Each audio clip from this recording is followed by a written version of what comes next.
தம்பி வசந்த் சொன்னது இல்ல, ரொம்ப உண்மையை என் தம்பி வினோத் பேசினது, இதெல்லாம் எப்படின்னா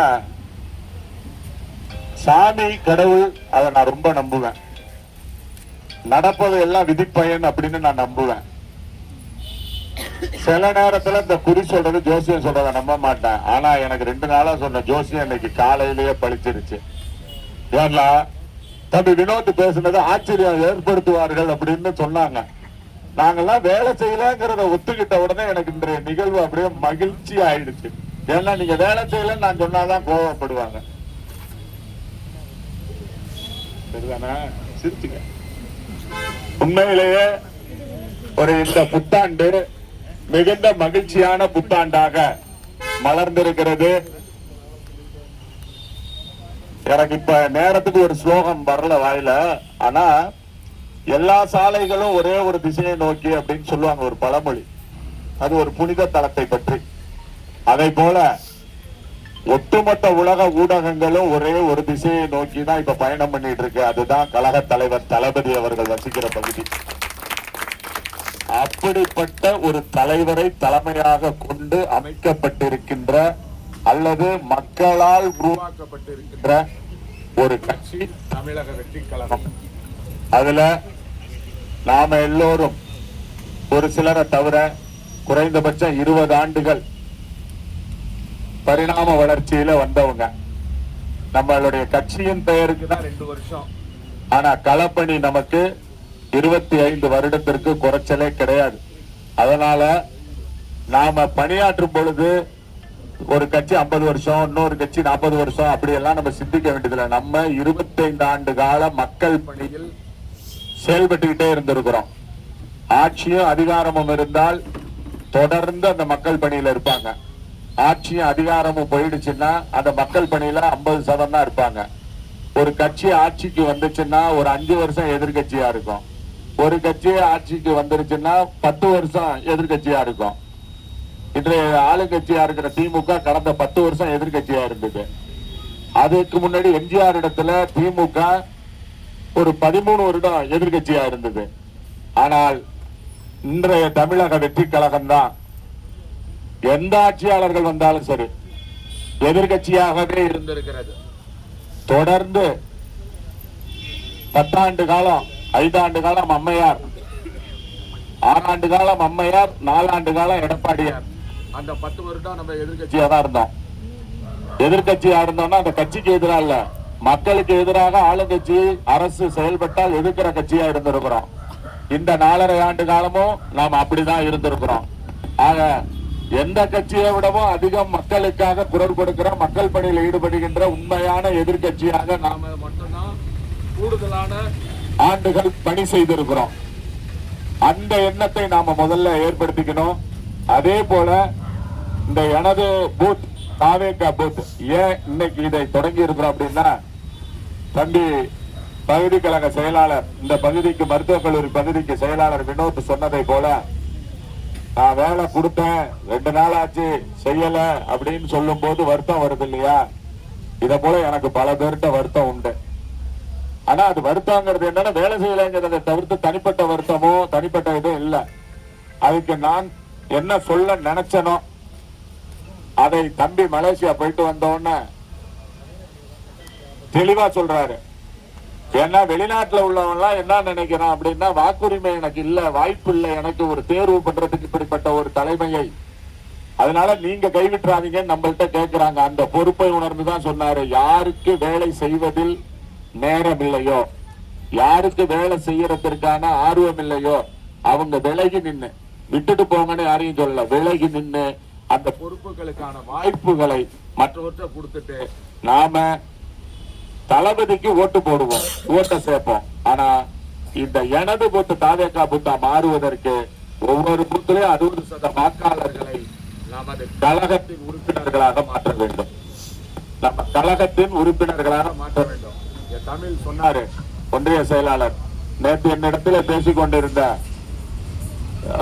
திருவையாறு தொகுதிக்கு உட்பட்ட மேற்கு திருப்பத்தூர்த்தி எல்லாம் சொன்னாங்க, இதே வார்த்தையை தான் சொன்னாங்க. நீங்க எங்களை சொல்லும் பொழுதெல்லாம் எங்களுக்கு சங்கடமா இருந்தது. பூத்த போய் பாருங்க பாருங்க பாருங்க திட்டுறீங்கன்னு. ஆனா போனோன்னு தானே தெரியுது எங்களுக்கு அவ்வளவு ஒரு வரவேற்பு இருக்குன்னு. ஏன் இதை இந்த இடத்துல திரும்ப நான் பதிவு பண்றேன்னா, ஒரு இனிப்பையோ ஒரு பண்டத்தையோ சாப்பிட்டு பார்த்தாதான் அதோடைய ருசி தெரியும். அப்பதான் அதுல நமக்கு ஆர்வம் ஏற்படும், சாப்பிடணும்னு தோணும். அதை போலதான் தமிழக வெற்றி கழகத்தில் களம் போய் பார்க்கணும். தமிழக வெற்றி கழகம் இந்த மப்ளர் போட்டுக்கிட்டு நாம வெளியே போகும்போதுதான் அந்த வரவேற்பு எப்படி இருக்குன்னு தெரியும். நீங்க 10 பேர்ல 4 பேர் ஒரு கட்சியா இருந்தா அதுக்கு எதிர்கட்சியை பார்த்தோன்னா திருப்பிப்பாங்க. இந்த கட்சியை சேர்ந்தவங்க அந்த கட்சியை பார்க்கும்போது முகத்தை திருப்புவாங்க. ஆனா 2 பக்கமும் உள்ள 4 8 பேர் திரும்பி பார்க்கிற ஒரு முகம் இருக்குன்னா அது தளபதி மக்கள் இயக்கத்தில இருந்து வந்த நம்மை போன்ற முகத்தை தான் இன்னைக்கு வெற்றி கழகமா ஆயிருக்கிறோம். ஏன்னா நம்முடைய பணி அப்படி, நம்ம தலைவர் மீது மக்கள் வைத்திருக்கிற அன்பு அப்படி. நாங்க தீவிரமான திமுக குடும்பம் அப்படின்னு சொல்ற குடும்பத்துக்குள்ளார சொல்லுகின்ற நபருக்கு பின்னால் 2 வெற்றி கழகத்தினுடைய ஓட்டு இருக்கு, மறந்துடாதீங்க. நாங்க பாரம்பரிய அதிமுக வெட்டலையை தவிர ஓட்டு போட மாட்டோம்னு சொல்ற ஓட்டுக்கு பின்னால் 2 வெற்றி கழகத்துக்கு வாக்களிக்கிற வாக்கு இருக்கு. ஆக பெரும்பான்மை நாம அதை முதல்ல மனசுல வச்சுக்குங்க. நாம தேடி போகணும். எப்போதும் ஒரு விஷயம்தான், ஒருவருக்கு மாற்று மற்றொருவர் என்ற இடத்துல மக்கள் வெறுத்து போயிருக்காங்க. மக்களுக்காக சேவை செய்யக்கூடிய, மக்களை மகிழ்ச்சியா வச்சுக்கிற ஒருத்தர் கிடைப்பாரான்னு எதிர்பார்த்தாங்க. அந்த தலைவர் 30 ஆண்டு காலம் சினிமால 4 நூற்றாண்டு காலம் இந்த மக்களை மகிழ வச்சிருக்கிறாரு. பல நடிகர்கள் திரையுலகத்தை பத்தி விட்டு போனதை பத்தி சிந்திக்காத மக்கள். வருட பிறப்பு சென்னையில ஒரு இடத்துல வருட பிறப்புக்கு பாடுற பாட்டை யார் பெற்ற மகனோ யார் பெற்ற மகனோங்கிற பாட்டை போட்டு தாங்க வருத்தத்தை கொண்டாடுகின்ற ஒரு நிகழ்வு அரங்கேறுதுன்னா அது தமிழக வெற்றி கழக தலைவர் தளபதிக்கு தான். அவரை நடிகராக பார்க்கல, தங்கள் குடும்பத்தில் ஒருவராக பார்த்த காரணத்தினால தங்கள் குடும்பத்து பிள்ளை ஒரு தொழில விட்டுட்டு சேவை செய்ய வர்றாரு என்கிற எண்ணம். ஏன்னா ஒரு தொழில இருக்கும் பொழுதே ஊதியம் மீட்டும் பொழுதே இந்த மக்களுக்காக பல சேவைகளை செஞ்சவர். ஒரு அதிகாரத்திற்கு வந்தால் எவ்வளவு செய்வாருங்கிற மிகப்பெரிய எதிர்பார்ப்பு இருக்கு. வராது வந்த மாமணியாக நமது தளபதியை மக்கள் கொண்டாட தயாரா இருக்காங்க. அந்த மக்களை ஒருங்கிணைக்கிற வேலைதான், அவங்கள ஒண்ணு சேர்க்கணும். இப்ப நம்மளை ஒருங்கிணைக்கிறதுக்கு இன்றைக்கு ஆங்கில புத்தாண்டு, நம்ம எல்லாரும் நைட்டு சர்ச்சுக்கு போயிருப்போம், காலையில கோயிலுக்கு போயிருப்போம். அவங்களுக்கு விருப்பப்படி ஏதோ இன்னைக்கு வீட்டுல சமைப்போம், சாப்பிடுவோம், மகிழ்ச்சியா தான் இருப்போம். யாரும் மகிழ்ச்சிக்கு குறைவா இருக்க மாட்டோம். ஆனா இப்ப பெரும் மகிழ்ச்சியா இருக்கிறோம். ஏன் அப்படின்னா நாம யாரும் ஒரு தாய் வயிற்றில் பிறக்கவில்லை, பலதாய் வயிற்றில் பேரறிஞர் அண்ணா சொன்னதை போல பலதாய் வயிற்றில் பிறந்த அண்ணன் விஜய் அவர்களால் அண்ணன் தங்கைகளாக ஒன்று கூடி இருக்கிறோம். இந்த உறவு, இந்த நட்பு, இந்த நேசம், இந்த பாசம் கிடைக்குது. என் அம்மா பேசினாங்கல்ல, என் பிள்ளை அப்படின்னு பேசும் பொழுது அங்க எவ்வளவு பெரிய ஒரு உரிமை அவங்கள்ட்ட இருக்கு. அப்படிப்பட்ட ஒரு உறவு இந்த மக்களிடத்தில் பெற்ற ஒரு தலைவருக்காக நாம வாக்கு கேட்க போகிறோம். ஆனா அந்த தலைவர் மற்ற தலைவர்களை போல 40 எம்பி தொகுதியை பற்றியோ 234 எம்எல்ஏ தொகுதியை பற்றியோ சிந்திக்காம 68,500 பூத்து பிளஸ் இப்ப ஒரு 7,000 75,000 பூத்துல வேலை பார்க்கிற ஒவ்வொருத்தரை பற்றியும் சிந்தித்தார்கள். 5 பூத்து ஒழுங்கா வேலை பார்த்தா ஒரு வார்டு கவுன்சிலர், 5 பூத்து ஒழுங்கா வேலை பார்த்தா ஒரு வார்டு கவுன்சிலரு, 50 கவுன்சிலருக்கும் நம்ம வேலை பார்த்தா 35 கவுன்சிலருக்கு மேல புடிச்சோம்னா தஞ்சாவூர் மாநகராட்சி நம்ம கையில. 35 கவுன்சிலரும் ஒரு மாநகராட்சி மேயர் இருந்தா அந்த தஞ்சாவூர் மாநகராட்சியை எத்தனை பெரிய வளர்ச்சிக்கு கொண்டு போக முடியும். அதை பற்றி சிந்தித்தவர் தான் கழக தலைவர் தளபதியை தவிர 234 வேட்பாளர்ல 130 பேர் ஜெயிச்சா நம்ம சிஎம் ஆயிடுவோம், அதிகாரத்தை புடிச்சிருவோம், அதிகாரத்துக்கு வந்த பிறகு இந்த மக்களை ஏமாத்தி கவுன்சிலர் எல்லாம் பிடிப்போம், மேயரை பிடிப்போம், திட்டத்தை போட்டு காசை கொள்ளையடிச்சுக்குவோம். வழக்கம் போல சென்னை சீசனுக்கு சீசன் மழையில நினைட்டோம், முழுகட்டும், தஞ்சாவூர்ல பாதாள சாக்கடை எங்க பார்த்தாலும் நாட்டம் எடுக்க ஓடட்டும், அல்லாத குப்பைகள் இருக்கட்டும்னு சிந்தித்த தலைவர் இல்லை தளபதி என்பதை மட்டும் மனசுல வச்சுங்க. அப்படி சிந்திச்ச தலைவர்னா அவர் 234 பற்றி சிந்தித்திருப்பார், 40 எம்பியை பற்றி சிந்தித்திருப்பார், அதற்கான கட்டமைப்பை உருவாக்கி இருப்பார், அதற்கான வேலையை செய்திருப்பார். ஆனால் 75,000 வாக்கு சாவடிகளை பற்றி சிந்தித்த ஒரு தலைவர் இந்தியாவிலேயே ஒரே தலைவர் தளபதி தான். அதுக்கப்புறம் தான் இந்த பூத்துனா என்ன, அந்த பூத்து செயலாளரின் பணி என்ன அப்படிங்கறதே எல்லா கட்சிக்கும், தேசிய கட்சிகளுக்கே தெரிந்தது. இன்றைக்கு எல்லா கட்சியும் இப்பதான் தகவல் தொழில்நுட்ப அரசியலில் 5ஆம் வகுப்பு போறாங்க. ஆனா தளபதி சினிமா டைலாக்ல சொல்ற மாதிரி மற்ற கட்சிகள்லாம் படிக்கிற பள்ளிக்கூடத்துல ஹெட் மாஸ்டர் தளபதி. நாம தகவல் தொழில்நுட்ப அரசியலில் கல்லூரி பட்டமளிப்பு விழாவுக்கு போயிட்டோம். அந்த கல்லூரிக்கு பெருமை இருக்குது, பயிலுகின்ற நாமும் பெருமைப்பட வேண்டும்.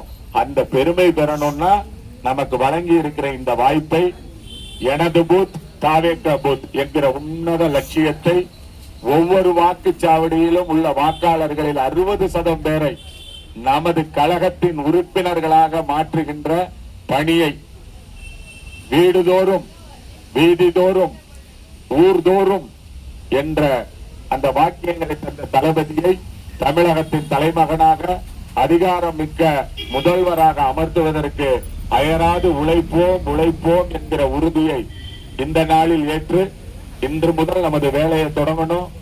ஒவ்வொரு நபரினுடைய உழைப்பும், ஒரே பூத்துல 10 பேர் உழைத்தாலும் அந்த 10 பேரின் உழைப்பும் எத்தகையது, எத்தனை மணிக்கு ஆரம்பிச்சு எத்தனை மணிக்கு முடிச்சாங்க, எத்தனை பேரை சந்தித்தார்கள், எத்தனை பேரிடத்தில் என்ன விதமான உழைப்பை வழங்கினார்கள் என்பது வரையிலான அனைத்தையும் தகவல் தொழில்நுட்பம் மூலம் தளபதி உட்கார்ந்து டேஷ்போர்ட்ல பாக்குறாரு, தளபதி உட்கார்ந்து டேஷ்போர்ட்ல பாக்குறாரு. அப்படிப்பட்ட ஒரு தலைவர் நமக்கு கிடைச்சிருக்கிறாரு. உழைக்கிறவர்களை நேரடியாக நான் இங்க வரும்பொழுது தம்பிங்கள்ட்ட வார்டு செயலாளர்த்தையும் பொருளாளர்த்தையும் சொன்னேன், பகுதி செயலாளர் சர்டிபிகேட் கொடுக்கணும்னு அவசியம் இல்ல அப்படின்னு. அது விளையாட்டுக்கு நான் சொல்லல. மாவட்ட செயலாளருக்கும் இங்க இருக்கக்கூடிய தோழர்கள்ல யாருக்கேனும் வருத்தம் இருக்கலாம், விருப்பு இருக்கலாம், வெறுப்பு இருக்கலாம், அது இயற்கை. ஆனால் நான் உங்களுக்கு, எனக்கு விருப்பப்பட்டவர்களை உயர்த்தி உங்களையோ தாழ்த்தியோ, உங்க உழைப்பை குறைத்தோ, எனக்கு வேண்டப்பட்டவர்களோட உழைப்பை உயர்த்தியோ ஒருபோதும் பட்டியலிட முடியாது. ஏன்னா ஒவ்வொருத்தருடைய உழைப்பும் தஞ்சாவூர் பெரிய கோயில் கல்வெட்டு மாதிரி காலத்தில் கிடைத்த அரிய பொக்கிஷம் கணிப்பொறியில பதிவேற்றம் செய்யப்படுது. உங்களையே பதிவு செய்ய வைக்கிறாங்க. நான் பதிவு பண்றதில்ல, நீங்கள் பதிவு செய்து தளபதி உட்கார்ந்த நொடியில எந்த பூத்துல, அதைத்தான் சொன்ன இன்றைய தினத்துல தஞ்சை சட்டமன்ற தொகுதியில அதிக வாக்காளர்களை சந்தித்து, அதிக உறுப்பினர்களை சேர்த்து, அதிக வேலையை பார்த்து, அதிக நேரத்தை அந்த பூத்துல செலவழித்ததுல சகோதரி அகிலா இருக்காங்க. நான் இன்னைக்கு போறேன், அலுவலகத்துக்கு போறதுக்குள்ள அகிலா அவர்களுக்கு ஒரு போன் வரலாம், கழக தலைவரே தொடர்பு கொள்ளலாம். அதுதான் நமக்கு கிடைக்கிற பெரும் பரிசு. அப்படிப்பட்ட வாய்ப்புகள்லாம் நிறைய இருக்கு.